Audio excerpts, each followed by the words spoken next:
In this video, you'll learn how to search flights with stopovers on Google Flights. Whether you're planning a simple trip with one connection or intentionally looking for an interesting layover city, I'll walk you through the entire process step by step so you feel confident using the tool. First, open Google Flights. The easiest way is to type Google Flights into your browser's search bar and click the official result, or go directly to the Google Flights webpage if you already know the address. When the page loads, you should see a simple interface with fields for your departure and destination, along with dates and passenger details.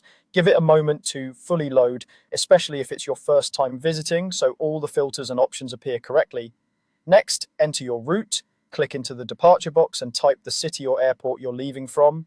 You can use either the city name or the airport code, and Google Flights will suggest options as you type. Then do the same for your destination. After that, select your travel dates by clicking the date field and choosing from the calendar. You can also adjust how many travelers are flying and which cabin class you prefer, like economy or business, using the options near the top. Once everything looks good, confirm the details so Google Flights can search for available itineraries. Now, it's time to focus on flights with stops.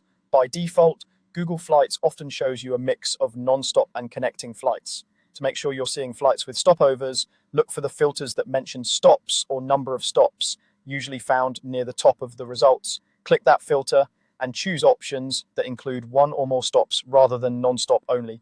This tells Google Flights that you're open to connections, which is exactly what you need when you want a layover. After the list updates, review the layover locations and duration carefully. For each flight option, Google Flights usually shows your departure and arrival times, plus where your layover takes place and how long it lasts. Click on an itinerary to expand the details. Here you'll see the connecting airport, the length of each layover, and sometimes a note if the connection is considered short or long. Pay attention to how comfortable that layover time feels for you. Very short layovers might be stressful if you have to change terminals, while extremely long layovers might mean extra waiting unless you plan to leave the airport and explore.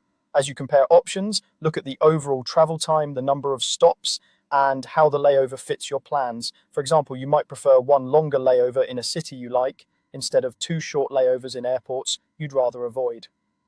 Google Flights makes it easy to scroll through and compare these details side by side. Finally, choose your preferred option. Once you've found a flight with a stopover that fits your schedule, budget, and comfort level, click on it to see booking options. Google Flights will usually show you different airlines or travel sites where you can complete the purchase. Take a last look at the layover city, the connection time, and any notes about changing airports or terminals. When you're satisfied, select the booking option you like and follow the prompts to finish the reservation on the airline or travel provider's site. That's all there is to it. By opening Google Flights, entering your route, focusing on flights with stops, reviewing the layover details, and then choosing the best option, you can easily find flights with stopovers that work for your trip.